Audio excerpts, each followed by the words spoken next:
আজকের পৃথিবীর মানচিত্রের দিকে একবার তাকান তো। ইরান নামটা শুনলেই চোখের সামনে ভেসে ওঠে এক রহস্যময় আর শক্তিশালী দেশের ছবি। কিন্তু আপনি কি জানেন, আজকের এই ইরান বা প্রাচীনকালের সেই বিশাল পারস্য সাম্রাজ্য নিয়ে আজ থেকে ঠিক ১৪০০ বছর আগে এমন কিছু কথা বলা হয়েছিল যা শুনলে আজকের বড় বড় ইতিহাসবিদরাও অবাক হয়ে যান। একটু ভেবে দেখুন, সেই সময়ে পৃথিবীর সবচেয়ে বড় আর শক্তিশালী দেশ ছিল এই পারস্য, যাদের বিশাল সেনাবাহিনী আর রাজপ্রাসাদের জাঁকজমক দেখে গোটা বিশ্ব ভয় পেত। কেউ স্বপ্নেও ভাবতে পারেনি যে এত বড় একটা সাম্রাজ্যের কখনো পতন হতে পারে। অথচ তাদের থেকে হাজার মাইল দূরে আরবের এক ধুধু মরুভূমির বুকে বসে একজন মানুষ, হ্যাঁ, আমাদের প্রিয় নবী হজরত মুহাম্মদ সাল্লাল্লাহু আলাইহি ওয়াসাল্লাম, এই ইরান সম্পর্কে ২০টি লোম খাড়া করা ভবিষ্যদ্বাণী করে গিয়েছিলেন। কি ছিল সেই কথাগুলোতে? কিভাবে তিনি হাজার মাইল দূর থেকে দেখতে পেয়েছিলেন পারস্যের সেই অহংকারী প্রাসাদের পতন? কিভাবে তিনি বলে গিয়েছিলেন এই ইরানের মানুষরাই একদিন ঈমানের আলো পৃথিবীর বুকে ছড়িয়ে দেবে? আবার এই ইরানের ইস্পাহান শহর থেকেই একদিন বের হবে শেষ জামানার সবচেয়ে ভয়ঙ্কর দল, দাজ্জালের অনুসারীরা। ১৪০০ বছর আগে বলা নবীজির সেই কথাগুলো কি আজ আমাদের চোখের সামনেই অক্ষরে অক্ষরে মিলে যাচ্ছে? ইরান নিয়ে করা সেই ২০টি ভবিষ্যদ্বাণীর পেছনে লুকিয়ে আছে কোনো রহস্য? আজ আমরা সেই অজানা ইতিহাসই আপনাদের জানাব। এমন কিছু সত্য আজ আপনি শুনতে পাবেন যা জানার পর আপনি এক মুহূর্তের জন্যও চোখ সরাতে পারবেন না। তো চলুন হারিয়ে যাই ১৪০০ বছর আগের সেই রোমাঞ্চকর ইতিহাসে। চোখ বন্ধ করে একটু কল্পনা করুন তো, সময়টা আজ থেকে ১৪০০ বছর আগের। মদিনার পবিত্র মাটি, একটি সাধারণ মাটির ঘর যার ছাদ তৈরি খেজুর পাতা দিয়ে। সেখানে বসে আছেন আমাদের প্রিয় নবী হজরত মুহাম্মদ সাল্লাল্লাহু আলাইহি ওয়াসাল্লাম। তার চারপাশে গোল হয়ে বসে আছেন তার প্রাণপ্রিয় সাহাবীরা। তারা সবাই নীরবে নবীজির মুখের দিকে তাকিয়ে আছেন। নবীজি সাল্লাল্লাহু আলাইহি ওয়াসাল্লামের চোখ শুধু মদিনার সেই ছোট্ট গণ্ডির ভেতর সীমাবদ্ধ ছিল না। আল্লাহর দেওয়া নূরের আলোয় তিনি দেখতে পাচ্ছিলেন শত শত বছর পরের পৃথিবী। তিনি দেখতে পাচ্ছিলেন বিশাল বিশাল সাম্রাজ্যের উত্থান আর পতনের দৃশ্য। আর সেই ভবিষ্যদ্বাণীগুলোর মধ্যে অন্যতম বিস্ময়কর ছিল পারস্য, অর্থাৎ আজকের ইরানকে নিয়ে করা কথাগুলো। আসুন সেই শিহরণ জাগানো ভবিষ্যদ্বাণীগুলোর প্রথম ৫টি আজ আমরা গভীরভাবে অনুভব করি। পারস্য বা আজকের ইরানের মানুষদের মেধা আর জ্ঞানের প্রতি আল্লাহর রসুল সাল্লাল্লাহু আলাইহি ওয়াসাল্লাম কতটা উচ্চ ধারণা রাখতেন তা জানলে আপনি অবাক হয়ে যাবেন। একদিন নবীজির ওপর পবিত্র কোরআনের সূরা জুমুয়া নাজিল হল। সেখানে একটি আয়াত ছিল, আর এই বাণী তাদের জন্যেও যারা এখনও এদের সাথে মিলিত হয়নি। সাহাবীরা অবাক হলেন। তারা জিজ্ঞেস করলেন, ইয়া রাসূলাল্লাহ, এরা কারা যারা এখনও আমাদের সাথে মিলিত হয়নি? নবীজি কিছুক্ষণ নীরব থাকলেন। সেই মজলিসে বসেছিলেন হজরত সালমান ফার্সি রাদিয়াল্লাহু আনহু। তিনি ছিলেন পারস্য বা বর্তমান ইরানের একজন মানুষ, যিনি সত্যের খোঁজে নিজের রাজকীয় জীবন ছেড়ে মদিনায় এসে ইসলাম গ্রহণ করেছিলেন। নবীজি ধীর পায়ে এগিয়ে গেলেন। তার মুবারক হাতটি সালমান ফার্সি রাদিয়াল্লাহু আনহুর কাঁধের ওপর রাখলেন। তার চোখে তখন ভবিষ্যতের এক উজ্জ্বল দৃশ্য। তিনি এক অদ্ভুত মায়াবী কণ্ঠে বলে উঠলেন, ঈমান যদি সুরাইয়া নক্ষত্রের কাছেও চলে যায়, তবু পারস্যের কিছু মানুষ সেখান থেকেও তা আয়ত্ত করে নেবে। সহিহ বুখারী ও মুসলিম। একটু গভীরভাবে চিন্তা করুন তো, সুরাইয়া বা কৃত্তিকা নক্ষত্রমণ্ডলী পৃথিবী থেকে কত দূরে? আকাশের বিশাল শূন্যতায় হারিয়ে থাকা একটি নক্ষত্র। নবীজি বোঝাতে চাইলেন, জ্ঞান বা ঈমান যদি পৃথিবীর সীমানা ছাড়িয়ে আকাশের ওই দূরের নক্ষত্রেও গিয়ে পৌঁছায়, তবুও ইরানের বা পারস্যের মানুষেরা তাদের অদম্য মেধা আর জ্ঞান পিপাসা দিয়ে তা ঠিকই পৃথিবীতে ফিরিয়ে আনবে। ইতিহাস কি নবীজির এই কথা প্রমাণ করেছে? শুনলে আপনার গায়ের লোম খাড়া হয়ে যাবে। আমরা আজ যে সহিহ বুখারী পড়ি, তার রচয়িতা ছিলেন ইমাম বুখারী। তিনি ছিলেন একজন পার্সিয়ান। ইমাম মুসলিম, ইমাম আবু দাউদ, ইমাম তিরমিজি, ইবনে মাঝা, যাদের সংকলিত হাদিস ছাড়া আজ ইসলামী জ্ঞান অসম্পূর্ণ, তারা সবাই ছিলেন পারস্য অঞ্চলের মানুষ। শুধু কি তাই, চিকিৎসা বিজ্ঞানের জনক ইবনে সিনা, দর্শনের বিশাল নক্ষত্র ইমাম আল গাজ্জালি, ওমর খৈয়াম, আল খাওয়ারিজমি, ইসলামের সোনালী যুগের এই বিশাল বিশাল পণ্ডিতদের প্রায় সবাই ছিলেন পারস্য বা আজকের ইরান অঞ্চলের মানুষ। ১৪০০ বছর আগে আরবের মরুভূমিতে বসে একজন উম্মি অর্থাৎ নিরক্ষর নবী যা বলেছিলেন, হাজার বছরের ইতিহাস তাকে অক্ষরে অক্ষরে সত্যি প্রমাণ করেছে। এবার চলুন আপনাদের নিয়ে যাই 628 খ্রিস্টাব্দের এক উত্তাল সময়। হুদাইবিয়ার সন্ধি মাত্র শেষ হয়েছে। নবীজি তখন পৃথিবীর বড় বড় পরাশক্তি আর রাজাদের কাছে ইসলামের দাওয়াত দিয়ে চিঠি পাঠাচ্ছেন। তিনি পারস্যের পরাক্রমশালী সম্রাট খসরু পারভেজের কাছেও একটি চিঠি পাঠালেন। খসরু পারভেজ ছিল তৎকালীন বিশ্বের সবচেয়ে বড় সুপার পাওয়ার। অহংকারে তার পা মাটিতে পড়ত না। তার বিশাল সেনাবাহিনী আর রাজ সম্পদের কোনো হিসেব ছিল না।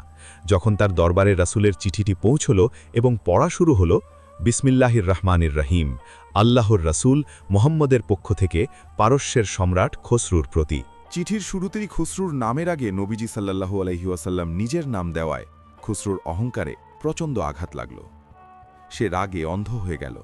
সে কাঁপতে কাঁপতে আল্লাহর নবীর পবিত্র চিঠিটি হাতে নিল এবং সবার সামনে টুকরো টুকরো করে ছিঁড়ে ফেলল। শুধু তাই নয়, সে চরম ধৃষ্টতা দেখিয়ে নির্দেশ দিল আরবের ওই নবীকে যেন বন্দি করে তার দরবারে নিয়ে আসা হয়। মদিনায় যখন এই দুঃসংবাদ পৌঁছাল, তখন সাহাবীরা চিন্তিত হয়ে পড়লেন। কিন্তু নবীজি সাল্লাল্লাহু আলাইহি ওয়াসাল্লাম একটুও ভয় পেলেন না, রাগও করলেন না। তিনি খুব শান্ত কিন্তু পাহাড়ের মতো অটল কণ্ঠে এমন একটি কথা বললেন যা পারস্যের ভাগ্য চিরতরে সিলগালা করে দিল। তিনি বললেন, খসরু যেমন আমার চিঠি টুকরো টুকরো করে ছিঁড়েছে, আল্লাহ তার সাম্রাজ্যকেও ঠিক সেভাবেই টুকরো টুকরো করে দেবেন। কি ঘটেছিল জানেন এরপর? মাত্র কয়েক দিনের ব্যবধান। খসরুর নিজ ঔরসজাত পুত্র শিরুয়া ক্ষমতার লোভে পাগল হয়ে গেল। রাতের অন্ধকারে সে তার নিজের পিতার বুকে খঞ্জর বসিয়ে দিল। যেই খসরু পারভেজ নিজেকে দেবতার মতো শক্তিশালী ভাবত, সে নির্মমভাবে খুন হল নিজেরই ছেলের হাতে। আর ঠিক সেই দিন থেকেই শুরু হলো পারস্য সাম্রাজ্যের পতন। নিজেদের মধ্যে গৃহযুদ্ধ, হত্যা আর ষড়যন্ত্রে টুকরো টুকরো হয়ে যেতে শুরু করল শত শত বছরের বিশাল সেই সাসানীয় সাম্রাজ্য। নবীজি সাল্লাল্লাহু আলাইহি ওয়াসাল্লামের মুখ থেকে বের হওয়া একটি মাত্র বাক্য, আর পৃথিবীর সবচেয়ে বড় সাম্রাজ্যের করুণ সমাপ্তি। সুবহানাল্লাহ। এই গল্পটি শুনলে আপনার অজান্তেই চোখে পানি চলে আসতে পারে। নবীজি সাল্লাল্লাহু আলাইহি ওয়াসাল্লাম যখন মক্কা থেকে মদিনায় হিজরত করছিলেন, তখন মক্কার কুরাইশরা তাকে ধরিয়ে দেওয়ার জন্য 100 উটের বিশাল পুরস্কার ঘোষণা করেছিল। সুরাকা বিন মালিক নামের এক দুর্ধর্ষ শিকারী সেই পুরস্কারের লোভে নবীজি সাল্লাল্লাহু আলাইহি ওয়াসাল্লামের পিছু নিল। মরুভূমির তপ্ত বালুর উপর দিয়ে সে তার ঘোড়া ছুটিয়ে নবীজির খুব কাছাকাছি চলে এলো। কিন্তু যতবারই সে আক্রমণের জন্য এগিয়ে যায়, ততবারই অলৌকিকভাবে তার ঘোড়ার পা বালুর ভেতরে দেবে যেতে লাগল। সুরাকা খুব চালাক লোক ছিল। সে বুঝতে পারল এই মানুষটি সাধারণ কোনো মানুষ নন, স্বয়ং আসমানের মালিক তাকে রক্ষা করছেন। সুরাকা নিজের ভুল বুঝতে পেরে ক্ষমা চাইল। দয়ার নবী তাকে ক্ষমা করে দিলেন। সুরাকা যখন ফিরে যাচ্ছিল, তখন ধুলোমাখা এক সাধারণ মুসাফিরের বেশে থাকা মুহাম্মদ সাল্লাল্লাহু আলাইহি ওয়াসাল্লাম তাকে পেছন থেকে ডাক দিলেন এবং এমন এক কথা বললেন যা শুনে সুরাকার পায়ের নিচ থেকে মাটি সরে যাওয়ার উপক্রম হল। নবীজি বললেন, হে সুরাকা, কেমন হবে সেই দিনটি যখন তুমি পারস্য সম্রাট কিসরার হাতের সোনার বালা দুটি তোমার 2 হাতে পড়বে? সুরাকা নিজের কানকে বিশ্বাস করতে পারছিল না। কিসরা, পৃথিবীর সবচেয়ে ক্ষমতাধর সম্রাট কিসরা, আর তার হাতের রাজকীয় বালা পড়বে এই মরুভূমির এক সাধারণ বেদুইন? এটা কিভাবে সম্ভব? সময় বয়ে চলল, বছর গড়িয়ে গেল। রাসূল সাল্লাল্লাহু আলাইহি ওয়াসাল্লাম পৃথিবী থেকে বিদায় নিলেন। হযরত আবু বকরের খেলাফত শেষ হল। এরপর এলো হযরত ওমর রাদিয়াল্লাহু আনহুর শাসনকাল। কাদিসিয়ার প্রাঙ্গণে মুসলিম বাহিনীর হাতে পারস্য সাম্রাজ্যের চূড়ান্ত পতন ঘটল। পারস্যের অহংকারী রাজধানী মাদায়েন বিজিত হল। কিসরার বিশাল রাজপ্রাসাদ থেকে বিপুল ধনরত্ন উটের পিঠে চাপিয়ে মদিনায় আনা হল। মসজিদে নববীতে ধনসম্পদের পাহাড় জমেছে। হযরত ওমর রাদিয়াল্লাহু আনহু সেই রত্নভাণ্ডারের দিকে তাকিয়ে কাঁদছিলেন। হঠাৎ তার চোখে পড়ল পারস্য সম্রাটের সেই বিখ্যাত মহামূল্যবান সোনার বালা দুটি। ওমর রাদিয়াল্লাহু আনহুর মনে পড়ে গেল নবীজির সেই ভবিষ্যৎবাণীর কথা। তিনি ভরা মজলিসে দাঁড়িয়ে উচ্চস্বরা ডাক দিলেন, কোথায় সুরাকা বিন মালিক? বয়সের ভারে নুয়ে পড়া সাদা চুলদাড়ির বৃদ্ধ সুরাকা কাঁপতে কাঁপতে সামনে এলেন। হযরত ওমর রাদিয়াল্লাহু আনহু তার হাতে কিসরার সেই রাজকীয় বালা দুটি পরিয়ে দিলেন, আর চোখের পানি মুছতে মুছতে বললেন, আল্লাহু আকবার, এই তো সেই বালা যার প্রতিশ্রুতি আল্লাহর রাসূল তোমাকে আজ থেকে বহু বছর আগে হিজরতের সেই দুর্গম পথে দিয়েছিলেন। বৃদ্ধ সুরাকা অঝরে কাঁদছিলেন। মসজিদে নববীতে উপস্থিত হাজারো সাহাবীর চোখে তখন নবীজির ভবিষ্যৎবাণী সত্য হওয়ার এক অলৌকিক আনন্দের অশ্রু ছিল। কি অদ্ভুত এক দৃশ্য, তাই না? খন্দকের যুদ্ধের সময়কার কথা। মদিনা তখন চারদিক থেকে কাফেরদের দ্বারা অবরুদ্ধ। কনকনে শীত আর প্রচণ্ড ক্ষুধার জ্বালায় সাহাবীরা পেটে পাথর বেঁধে পরীক্ষা খনন করছিলেন। পরীক্ষা খুঁড়তে গিয়ে হঠাৎ একটি বিশাল পাথর পাওয়া গেল, যা শত চেষ্টাতেও কেউ ভাঙতে পারছিল না। সাহাবীরা নবীজির কাছে গেলেন। নবীজি নিজে পরীক্ষায় নেমে এলেন। তিনি বিসমিল্লাহ বলে সেই পাথরে প্রথম আঘাত করলেন। পাথরের 1/3 ভেঙে গেল এবং একটি উজ্জ্বল স্ফুলিঙ্গ ছিটকে বেরোল। নবীজি তাকবীর দিলেন, আল্লাহু আকবার। এরপর তিনি বললেন, আমাকে সিরিয়ার চাবি দেওয়া হয়েছে। আল্লাহর কসম, আমি এই পরীক্ষায় দাঁড়িয়ে সিরিয়ার লাল প্রাসাদগুলো দেখতে পাচ্ছি। তিনি দ্বিতীয়বার আঘাত করলেন। আরও এক টুকরো পাথর ভাঙল। আবারও আগুনের স্ফুলিঙ্গ বেরোল। তিনি আবারও তাকবীর দিয়ে বললেন, আল্লাহু আকবার, আমাকে পারস্যের চাবি দেওয়া হয়েছে। আল্লাহর কসম, আমি এখান থেকে মাদায়েনের সাদা প্রাসাদগুলো দেখতে পাচ্ছি। সেই দিনগুলোতে আরবের মুনাফিকরা এই কথা শুনে আড়ালে হাসাহাসি করেছিল। তারা ব্যঙ্গ করে বলেছিল, নিজেদের পেট ভরে খাবার নেই, শৌচাগারে যাওয়ার নিরাপত্তা নেই, আর উনি স্বপ্ন দেখছেন পারস্যের সাদা প্রাসাদের। কিন্তু ইতিহাস বড়ই নিষ্ঠুর। আল্লাহ তার নবীর কথা মিথ্যা হতে দেননি। মাত্র কয়েক বছরের ব্যবধানে হজরত সাদ ইবনে আবি ওয়াক্কাস রাদিয়াল্লাহু আনহুয়ের নেতৃত্বে মুসলিম বাহিনী যখন পারস্যের রাজধানী মাদায়েনে প্রবেশ করল, তখন তাদের চোখের সামনে মাথা উঁচু করে দাঁড়িয়েছিল কিসরার সেই অহংকারের প্রতীক, মাদায়েনের বিশাল শ্বেত প্রাসাদ বা হোয়াইট প্যালেস।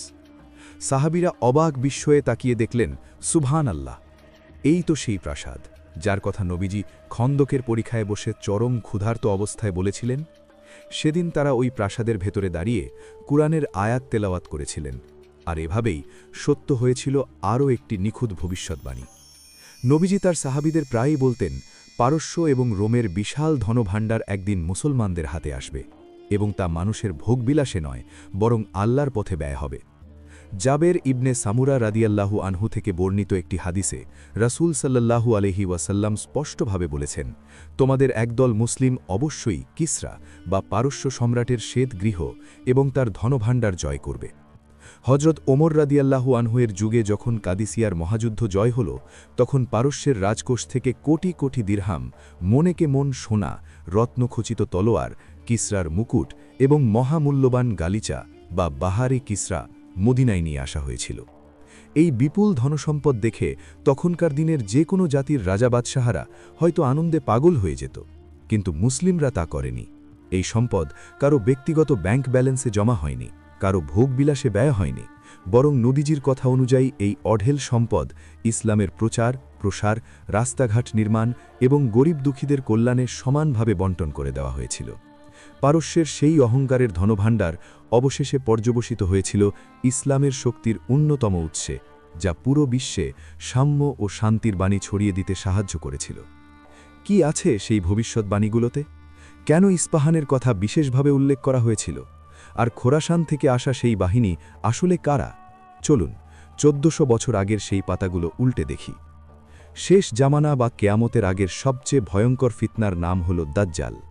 এই দাজ্জালের কথা শুনলে সাহাবীরা পর্যন্ত ভয়ে কেঁদে ফেলতেন। কিন্তু আপনি কি জানেন দাজ্জালের সবচেয়ে বড় এবং বিশ্বস্ত অনুসারীদের দল কোথা থেকে বের হবে? নবীজি আজ থেকে 1400 বছর আগে মদিনায় বসে নিখুঁতভাবে একটি শহরের নাম বলে গিয়েছিলেন। সেই শহরটি আরবে নয়, ইউরোপেও নয়, আমেরিকাতেও নয়। সেই শহরটি হল পারস্য বা আজকের ইরানের ইস্পাহান। সহিহ মুসলিমের একটি হাদিসে হজরত আনাস ইবনে মালিক রাদিয়াল্লাহু আনহু থেকে বর্ণিত, রাসূল সাল্লাল্লাহু আলাইহি ওয়াসাল্লাম বলেছেন, ইস্পাহানের 70,000 ইহুদি দাজ্জালের অনুসরণ করবে, আর তাদের গায়ে থাকবে তায়ালিসা, এক বিশেষ ধরনের সবুজ বা গাঢ় রঙের পার্সিয়ান শাল বা চাদর।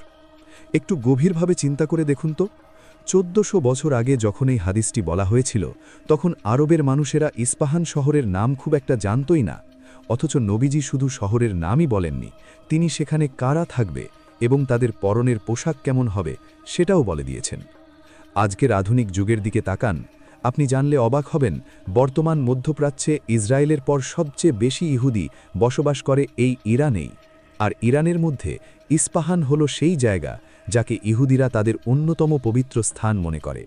হাজার হাজার বছর ধরে সেখানে তাদের বিশাল বসতি রয়েছে।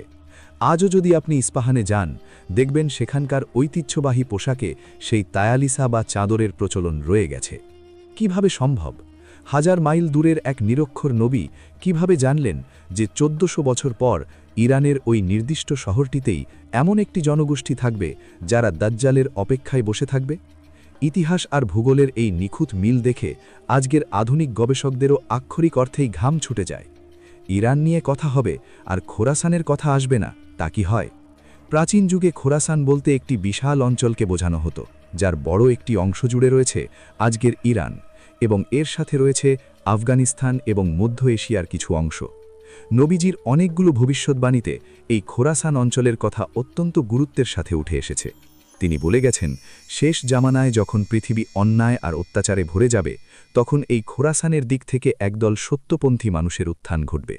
তাদের হাতে থাকবে কালো পতাকা। হাদিসের গ্রন্থগুলোতে উল্লেখ আছে, নবীজি সাল্লাল্লাহু আলাইহি ওয়াসাল্লাম বলেছেন, যখন তোমরা দেখবে খোরাসানের দিক থেকে কালো পতাকাবাহী একটি দল এগিয়ে আসছে, তখন তোমরা তাদের সাথে যোগ দিও, কারণ তাদের মধ্যেই থাকবেন আল্লাহ খলিফা মাহদী। যদিও ইতিহাস জুড়ে এই কালো পতাকার নাম করে অনেক ভণ্ড বা মিথ্যাবাদী নিজেদের ফায়দা লোটার চেষ্টা করেছে, যেমন আব্বাসীয়রা একসময় কালো পতাকা ব্যবহার করেছিল, কিন্তু সত্যিকারের সেই কালো পতাকাবাহী দলটির আগমন এখনও বাকি। নবীজি বুঝিয়ে দিয়েছেন, আরবের বাইরে এই পারস্য বা ইরান আফগানিস্তান ঘেরা খোরাসানের পাহাড়ি অঞ্চলগুলোতেই লুকিয়ে আছে ইসলামের সেই হারানো শক্তি। যখন সময় হবে, তখন এই দুর্গম অঞ্চল থেকেই সত্যের বিজয় নিশান উড়বে। মরুভূমির বুকে দাঁড়িয়ে বলা সেই কথাগুলো আজ আমাদের এই অশান্ত পৃথিবীর দিকে তাকালে কতটা প্রাসঙ্গিক মনে হয়, একবার ভেবে দেখেছেন? আমরা প্রথম পর্বে জেনেছিলাম, পারস্য সম্রাট কিসরা যখন নবীজি সাল্লাল্লাহু আলাইহি ওয়াসাল্লামের চিঠি ছিঁড়ে ফেলেছিল, তখন নবীজি বলেছিলেন তার সাম্রাজ্য টুকরো টুকরো হয়ে যাবে। কিন্তু এখানেই শেষ নয়। নবীজি সাল্লাল্লাহু আলাইহি ওয়াসাল্লাম এর চেয়েও বড় এবং ভয়ঙ্কর একটি ভবিষ্যদ্বাণী করেছিলেন সেই অহংকারী সাম্রাজ্য নিয়ে।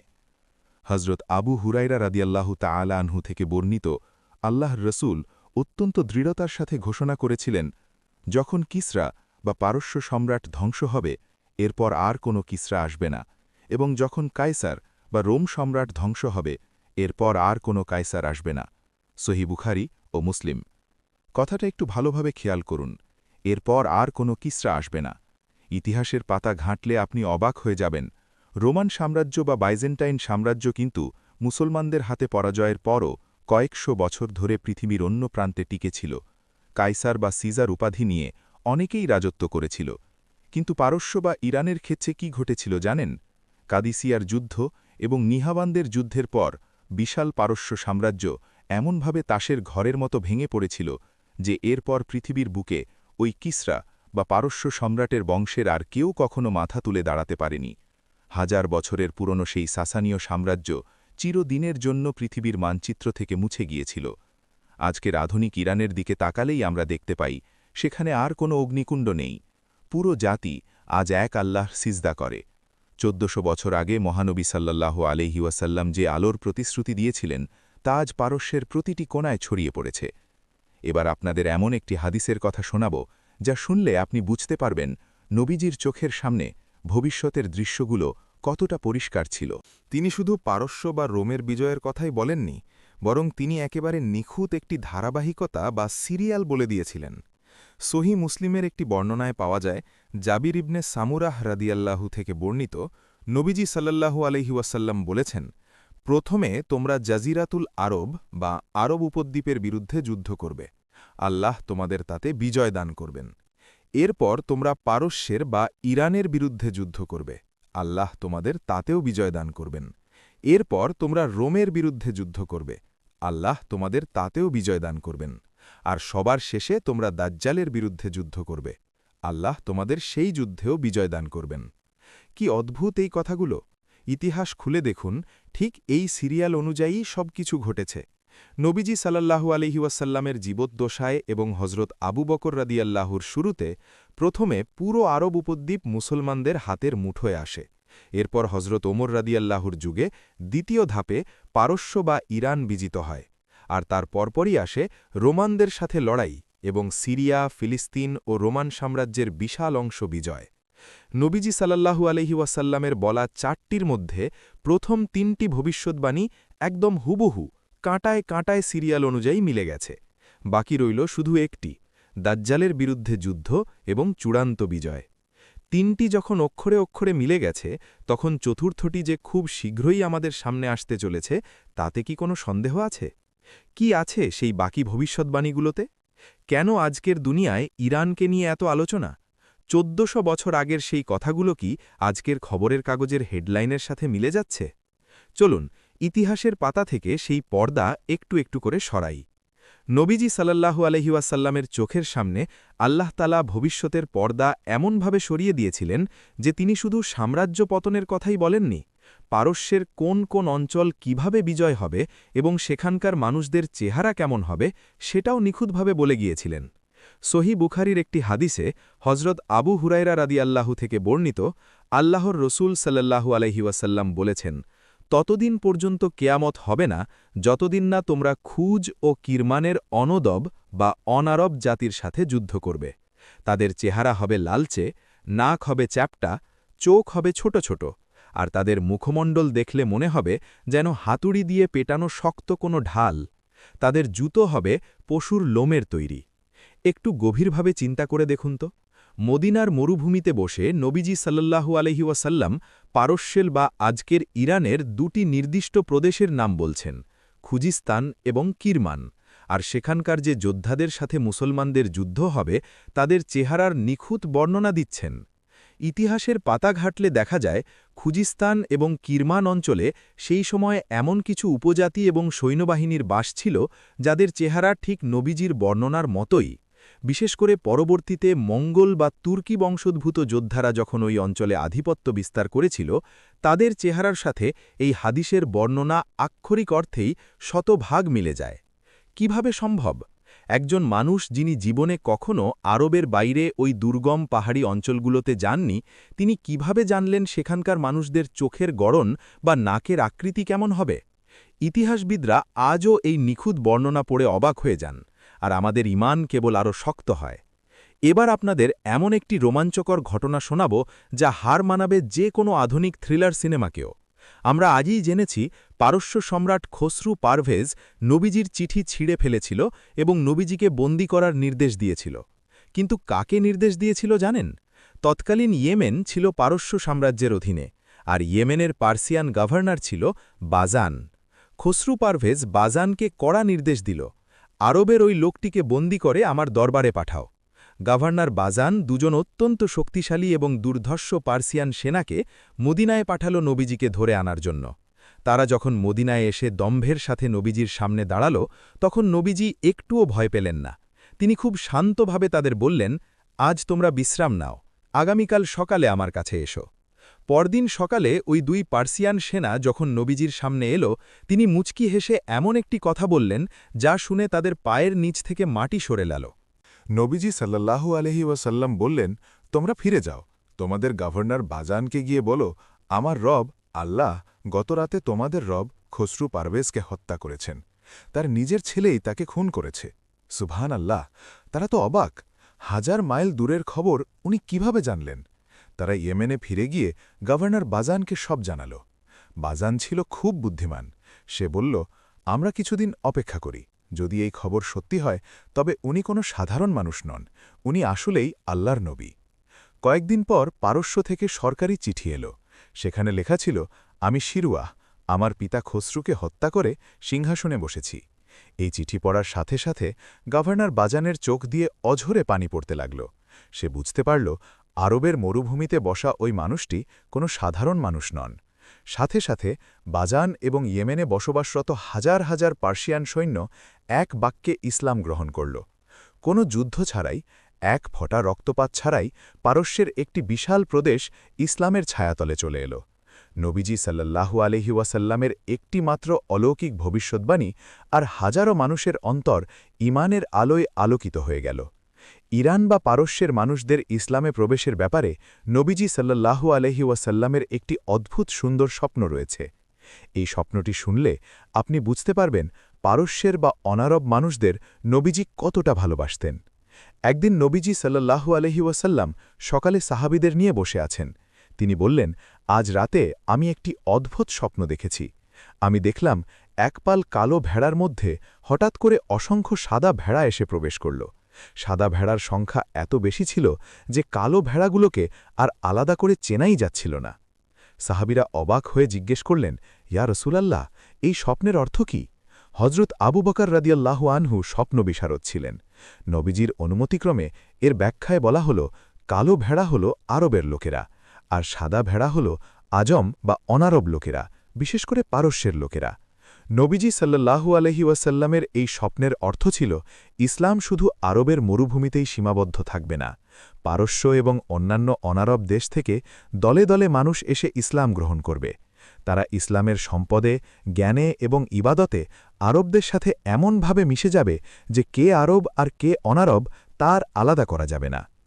আজকের আধুনিক পৃথিবীর দিকে তাকান, কোটি কোটি মুসলিমের মধ্যে আরবের সংখ্যা মাত্র ২০% কম। বাকি ৮০% বেশি মুসলিমই হল অনারব। আর পারস্য বা ইরান থেকে যে কত শত ইসলামী পণ্ডিত, ইমাম এবং বিজ্ঞানীর জন্ম হয়েছে তা তো আমরা প্রথম পর্বেই জেনেছি। নবীজি সাল্লাল্লাহু আলাইহি ওয়াসাল্লামের দেখা ওই সাদা ভেড়ার স্বপ্নের নিখুঁত বাস্তবতা হল আজকের এই বিশাল মুসলিম উম্মাহ। আমরা জানি যে পারস্য সম্রাট কিসরার বিশাল ধনভাণ্ডার মুসলমানদের হাতে আসবে বলে নবীজি ভবিষ্যৎবাণী করেছিলেন, কিন্তু এর সাথে তিনি অত্যন্ত ভয়ঙ্কর একটি সতর্কবার্তাও দিয়ে গিয়েছিলেন। নবীজি জানতেন যে যখন পারস্য আর রোমের বিশাল ধনসম্পদ মদিনায় আসবে তখন মানুষের জীবনে কি পরিবর্তন আসতে পারে। তিনি সাহাবীদের উদ্দেশ্য করে অত্যন্ত আবেগপূর্ণ কণ্ঠে বলেছিলেন, আল্লাহর কসম, আমি তোমাদের জন্য দারিদ্র্যের ভয় করি না, বরং আমি ভয় করি যে তোমাদের সামনে দুনিয়াকে, মানে দুনিয়ার ধনসম্পদকে ঠিক সেভাবেই প্রসারিত করে দেওয়া হবে যেভাবে তোমাদের পূর্ববর্তীদের, মানে পারস্য আর রোমের সাম্রাজ্যের জন্য প্রসারিত করা হয়েছিল। এরপর তোমরাও সেই সম্পদের প্রতিযোগিতায় লিপ্ত হবে যেমনটা তারা হয়েছিল, আর এই সম্পদ তোমাদের ধ্বংস করে দেবে ঠিক যেভাবে তাদের ধ্বংস করেছিল। সহিহ বুখারী ও মুসলিম। একটু খেয়াল করুন, পারস্য বিজয়ের পর সত্যিই যখন মদিনায় সম্পদের পাহাড় জমেছিল তখন মুসলমানদের জীবনযাত্রায় বিশাল পরিবর্তন আসতে শুরু করে। নবীজি ঠিক এই দিনটির কথাই ভয় পেয়েছিলেন। পারস্যের সেই অহংকারী রাজাদের পতনের মূল কারণই ছিল তাদের অতিরিক্ত ধনসম্পদ আর বিলাসিতা। নবীজি তার উম্মতকে সতর্ক করেছিলেন, এই পারস্যের সম্পদ তোমাদের হাতে আসবে ঠিকই, কিন্তু তা যেন তোমাদের অন্তরকে পারস্যের রাজাদের মতো অহংকারী না করে দেয়। আজকের আধুনিক যুগের মুসলিম বিশ্বের দিকে তাকালে নবীজির এই ভবিষ্যৎবাণীর বাস্তবতা কতটা নিখুঁত তাকে আর আলাদা করে বুঝিয়ে বলার প্রয়োজন আছে। আমরা আজ ধন সম্পদের প্রতিযোগিতায় ঠিকই মেতে উঠেছি, আর আমাদের ভেতরের ঈমানের জোর ধীরে ধীরে দুর্বল হয়ে পড়ছে। এবার আমরা যে ভবিষ্যৎবাণীটির কথা জানব তা ইসলামের ইতিহাসের অন্যতম গুরুত্বপূর্ণ এবং ভয়ঙ্কর একটি দিক নির্দেশ করে। নবীজি মদিনায় বসে বেশ কয়েকবার পূর্ব দিকের বা মাশরিক দিকে ইশারা করে সাহাবীদের সতর্ক করেছিলেন। মদিনা থেকে পূর্ব দিক বলতে সেই সময়ে ইরাক এবং পারস্য বা ইরান অঞ্চলকেই বোঝানো হতো। হজরত ইবনে উমর রাদিয়াল্লাহু থেকে বর্ণিত, নবীজি পূর্ব দিকে ইশারা করে ৩ বার বলেছিলেন, জেনে রেখো ফিতনা ওই দিক থেকে আসবে, জেনে রেখো ফিতনা ওই দিক থেকে আসবে যেখান থেকে শয়তানের শিং উদিত হয়। সহিহ বুখারী। ইসলামের ইতিহাস খুললে আপনি দেখতে পাবেন নবীজির ইন্তেকালের পর ইসলামের ভেতরে যত বড় বড় রাজনৈতিক ফিতনা, বিভ্রান্তিকর দলের উত্থান এবং রক্তপাত হয়েছে তার বেশিরভাগেরই কেন্দ্রবিন্দু ছিল এই পূর্ব দিক, অর্থাৎ ইরাক এবং পারস্য অঞ্চল। খারেজিদের মতো চরমপন্থী দলের উত্থান, মুসলিমদের নিজেদের মধ্যে বড় বড় যুদ্ধ, এমনকি আমাদের কলিজার টুকরো হজরত হুসাইন রাদিয়াল্লাহু এর কারবালার সেই হৃদয় বিদারক ঘটনা, সব কিছুই সংঘটিত হয়েছিল মদিনা থেকে ওই পূর্ব দিকেই। শুধু ইতিহাস নয়, শেষ জামানায় দাজ্জালের যে সবচেয়ে বড় ফিতনা বেরোবে তার অনুসারীদের একটি বড় অংশ যে এই পূর্ব দিকের ইস্পাহান বা ইরান এবং খোরাসান অঞ্চল থেকেই বেরোবে তা তো আমরা আগেই জেনেছি। ১৪০০ বছর আগে নবীজি কেবল পূর্ব দিকে ইশারা করে যে ভয়ঙ্কর বিপদের সংকেত দিয়েছিলেন তা শতাব্দীর পর শতাব্দী ধরে মুসলিম উম্মার জন্য এক জ্বলন্ত বাস্তবতা হয়ে আছে।